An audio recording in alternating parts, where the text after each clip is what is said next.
Hello, my name is Steve Gerhardt, and this is the Unagi Observer. Thank you so much for stopping by and watching this week. This week is kind of a lead up to Halloween, that wonderful holiday where we get to dress up, where you have another excuse to cosplay. Not that you need an excuse to cosplay, but, hey, it's Halloween, so why not, right? So anyway, leading up to this wonderful holiday, here are some things that you might want to watch. These are just kind of favorites of mine in no particular order, not ranking them or anything, just throwing it out there and see if you like them. Some of them are going to be movies, some of them are going to be series. Now, obviously, you're not going to be able to watch the entire series between now and Halloween, but it'll give you a flavor and kind of get you in a little Halloween spirit, I think. So, let's go ahead and start. So the first one I'm going to talk about today is going to be called The Piper. It was made in 2015 in South Korea. It is a live-action movie and the only live-action thing I will be talking about on this list today. But it is a favorite horror movie of mine. So basically what the plot is about is that this father and his young son, about 8-9 years old, are wandering around the South Korean countryside. This is right after the Korean War, and this guy is, because he's part of the war, he got injured and he has a limp, so it's really hard for him to find work. So he's kind of a journeyman, and which means that he can kind of do a lot of, fix-it kind of stuff. So he comes across this one village that's kind of off the beaten path, and they're like, well, maybe you can help us out. Of course, we got a whole bunch of stuff that could be repaired around the village. We would definitely pay you for that. But we've got a rat problem. Maybe you could help us with this rat problem, and we'll pay you a lot of money. So this is sounding good to a guy who's trying to take care of his son. They're kind of itinerant. They're wandering around the place. So they're like, you know what? I can make a lot of money here. Maybe we can settle down somewhere after doing this. Wouldn't that be great? So the first, literally half of the movie is him doing this for the village, making these repairs and trying to figure out what to do with the rats, because the rats are a problem. And as he's going through this, he, of course, finds a romantic interest, a woman in the village, and everything seems to be kind of going in that direction. And then he figures out what to do with the rats, and there's this whole horrific scene of what he does with the rats, and it's just kind of like, ew, gross, oh my god, this is so... And that's what you think is the horror part of the movie, and it isn't. Because after that, they have a celebration, they give the guy the money, and they go, well, hey, look, you've been such a great asset to this village. You can stay here, but if you decide to do that, you can never, ever, ever, ever leave. And so the guy's kind of torn about whether or not to stick around, or if he's going, because he has a love interest now, or if maybe he can take this woman with him, with his kid, and make a new life somewhere. And that's where the movie takes a very, very hard left turn, and it goes into a place that you go, oh my god, oh my god, oh my god, no, oh my god, no. And that's all I'm going to say about this movie. So, it is, if you like your horror, if you like your psychological horror, if you like curses and things like that, definitely watch The Piper. Back in the day, when I was getting a lot of anime from Blockbuster, I actually came across this one. This one is Kakarimbo. And Kakarimbo was very interesting. I wasn't sure what I was getting into. The full title is Kakarimbo, Hide and Seek. As it turned out, I didn't really read it closely. It's only 25 minutes long, but it is a packed 25 minutes. The visuals are very interesting, and the story is... it's a little hard to get into at first, but then you start realizing what you're watching. So there's a group of kids who decide to go to this part of Tokyo that is very compact, kind of like Kowloon City, that really compact city where it's everything's on top of each other. They go to this place, and they find this temple in the middle. And the reason why they want to go to this temple is because there's a bunch of fox masks, and they want to play this game called Oriokoyo, which is... loosely translated is Manhunt. So they're basically playing hide and seek with each other, but with these funny little masks. Now, the protagonist of this little group of kids is actually doing it because he's trying to find his younger sister, who went out one night to come to this place to play this game, and she and her friends disappeared. So this is kind of a mystery for him, and he's trying to figure out what's happening. So they go through this game, and they play within and outside of the temple. This weird temple inside of this really run-down, compact city within a city kind of thing. And then you come to realize that these kids are the ones being hunted by the Oni of the temple. So it basically, it's one of those movies where each character is getting picked off one by one, and by the end of the 25-minute anime, you realize in horror what is actually going on.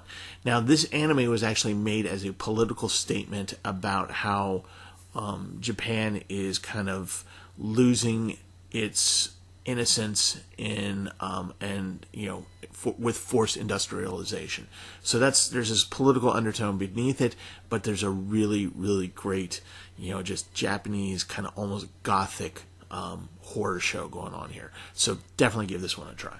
Blood, the Last Vampire. Okay, so this one is pretty much based off of a 1-volume manga. We actually talked about this movie on Anime Archaeology about this time last year, I think. And we had a good time watching it and discussing it. If you want to look that up, it'll be on the video list on the YouTube channel, so please check it out. But I just want to bring it back up again because it's a really very nice compact movie. It has some unique features to it I don't want to spoil, so please watch it. Oshi's involved in it. There's various other people involved with this, and it was at first kind of just a progress in work, and it turned into something. It turned into Blood, the Last Vampire. So the story goes, this young lady named Seiya is the last actual vampire in the world. Like, she's the original vampire, not the original vampire, but the last of that kind. And what she does is that she hunts down these other bloodsuckers called chiropetras, and they are able to take on human form, and that's how they move around and kill people and drink their blood. So Seiya is tasked to kind of kill these things. So another interesting thing about this anime is that it takes place in 1966, first of all. Second of all, it actually touches on the Vietnam issue and Japan and America's involvement in it. No, it's not taking place in Vietnam. It's actually taking place in Japan, but it has those elements to it, which is kind of unique. And the entire anime is based on a U.S. Air Force base, so there's a lot of English in this anime, which is kind of surprising. So she tracks a group of these to the U.S. base, and they want to kill them before they get out of the country and go elsewhere, because that would be bad. So Seiya, that's what Seiya does. She's sort of part of this quasi-government, U.S.-Japanese government unit kind of thing that hunts these creatures down and kills them. And it is one of those short anime movies, not like 2 hours long or anything like that. More like I think like 80 minutes, and 45 minutes. Boy, was I wrong. So anyway, it's a good, nice watch. And this particular movie and the manga spawned off Blood C and Blood Plus, which are different, set in different universes, but basically the same character. And this one is just one of those movies where it's just so much is packed in such a little bit of time that you're going to have a fun time watching this. It doesn't stop. The action does not stop, and it gets kind of brutal from time to time, so just be warned. But it's a good thing to watch. You cannot have a Halloween list without talking about Helsing. That's right, Helsing, the anime and the manga. Of course, we're going to talk about the anime, and actually, you can go with either the original OVA or Helsing Ultimate. Either one is fun, great, gory, and just so wonderful. So wonderful, in fact, that they may be making a live-action version of Helsing. We got that news back in March. Anyway, so basically, for those of you who don't know Helsing, you should, but in case you don't, here's the plot. There is a secret organization within Britain that protects Queen and country from the supernatural, basically. And one of their main weapons is Alucard. Yes, Alucard, figure it out. It's Dracula spelled backwards. So Alucard is there to help, for his reasons of his own, to destroy these, fake vampires, as he likes to call them. And he is, of course, the original vampire, and he has this wonderful 44 Magnum that he shoots, and it's just full of blessed bullets, and there's a whole world-building exercise behind Helsing, which is wonderful. So he is part of this group, and in the first episode, we see a new recruit, not willing recruit. She is turned into a vampire to save her life by Alucard, who wants a protege. And so it is Police Girl, as she is known. And she has this wonderfully huge 50 cal that she can swing around, because now she's superhumanly strong, so she can do that. So anyway, so they go on this, basically these adventures of killing these vampires that are actually manufactured. They're made, through technology, through a combination of occult and technology. In Helsing Ultimate, it goes onto a different route. It includes Nazis and zombies and things like that. So, but no matter which series you watch, it's a fun ride. It is gory. Things get squishy and squashed. So, just to warn you. But yes, if you enjoy horror and if you've never seen Helsing before, do yourself a favor. Even if you're not into anime, please watch this. You will enjoy yourself. Oh my god, I love this one so much. It is beyond silly, and it's actually an isekai. But because it deals with dungeons and monsters and things like that, I'm going to include this on this kind of things to watch for Halloween, in preparation of Halloween. And it's called So I'm a Spider, So What? For those of you who don't know what isekai is, it just means that you travel to another world, usually by getting killed in the real world, and then your spirit goes to another one, and you're reincarnated as something. So she and her, the girl who plays the spider, she and her friends apparently suffered a tragedy where their school blew up and they're all dead. They are isekai'd into this new world, the vast majority of them because they have better social status, I guess, or stats, whatever. They are able to become things like wizards and fighters and knights and whatever's elves and things like that. Due to her standing, which was pretty low, she reincarnates as a spider. So the first episode, she spends her time trying to figure out this new world she's in. Of course, it's kind of like video game-ish in that she has appraisal skills and things like that. And it's just really, really cute and hilarious. The intro scene alone is so chaotic, but so much fun. And it's just an adorable little, I don't want to use the term gothly, but it's very much, just in that vein of just silliness, horror silliness. Please give this a watch. Even if you just want to watch something silly, this is really good. This next entry is a little bit different just because of the reason why I find interest in it. It is called Mars Red. It was released this year, actually back in the beginning of 2021.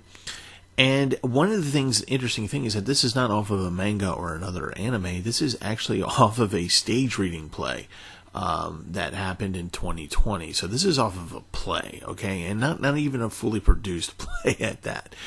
The other thing that's interesting about Mars Red is that it's set in a Taisho era.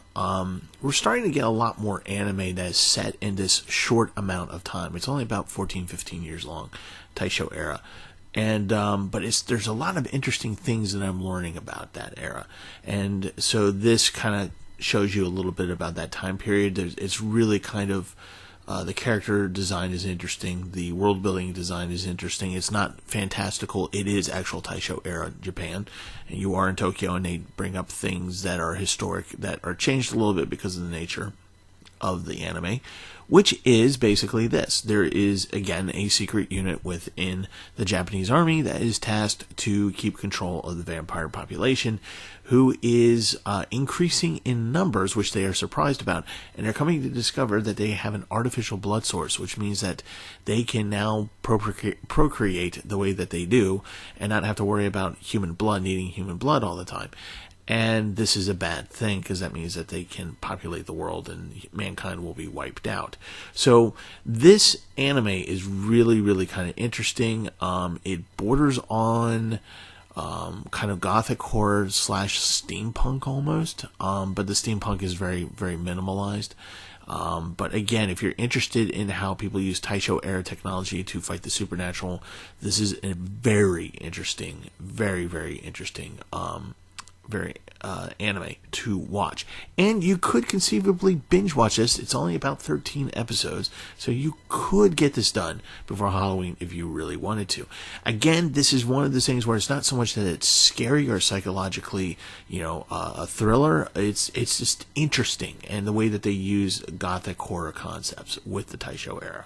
So if you're interested in something different, definitely watch Mars Red. Alright folks, this one is a classic from the late 80s, but it still holds up after all of these years. It's called Neo Tokyo. It's an anthology series of kind of like horror and noir and psychological thriller. There are 3 stories involved in this anime, and one of them is done by Katsuhiro Otomo. If you recognize that name, it's because he's the guy who did Akira, so he's part of it. There's a bunch of other hey, it's that kind of guys in here that are artists or voice actors and so forth and so on, and it's really kind of cool. Visually stunning. Definitely 3 different styles.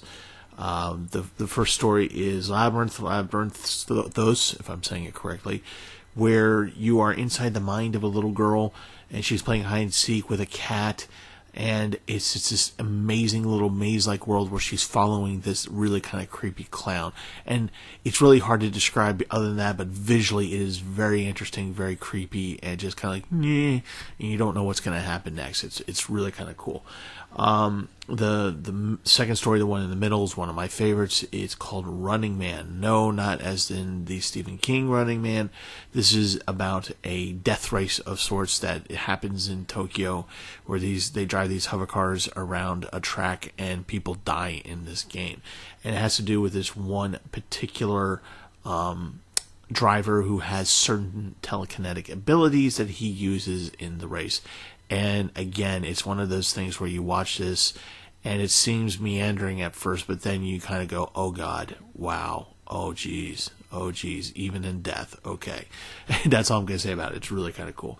Then there's the kind of funny, Construction Cancellation Order, which is about a country that goes through a revolution, and the new government says, oh, we don't want to have this robotic plant. Can you bring this guy from Japan whose company made this plant and shut it down, because we don't seem to be able to shut it down.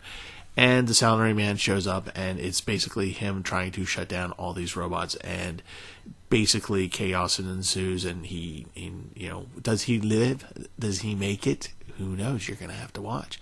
So anyway, that is Neo Tokyo. Please watch it. Each one is a different anime style of animation. Each one of them are very interesting. They're directed by very good people. They're voice acted by very good people. This is quality, and this is why it stands up from 1987.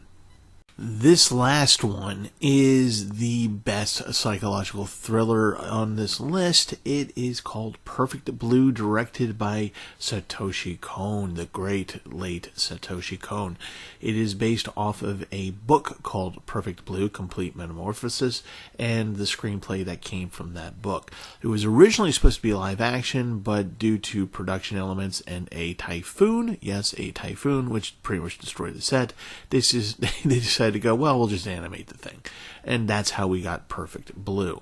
Perfect Blue is this wonderful look at, how you kind of lose grip on reality, how stress, how violent actions and things and involved in your life can help you become unhinged and do things and wonder about whether or not you are sane. It is perfect Satoshi Kon, because that's what he does, or what he did. And in this particular story, Mimiya is a former pop idol who quits her band, and she wants to become an actress. As she does this, fans are upset, of course, and she acquires a stalker, and she gets threatening notes, and people around her get threatened, and there's this weird website that comes on that is called Mimi's Room, and it almost looks like her room, and there's like diary entries where she's like, I didn't write this, but it sounds like her, and like they're actually detailing things that she does during the day, so she knows she's being stalked.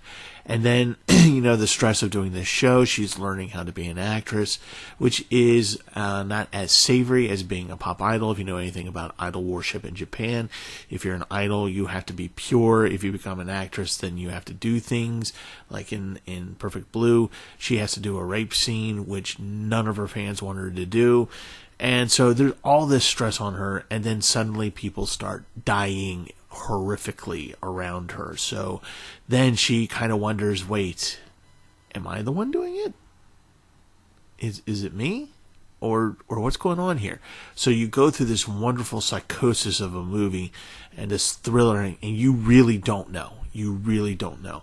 I had the pleasure of seeing this on the big screen in a theater right before lockdown, COVID-19 lockdown, and I got to see this on the big screen, and it was even more glorious than what you watch on your television.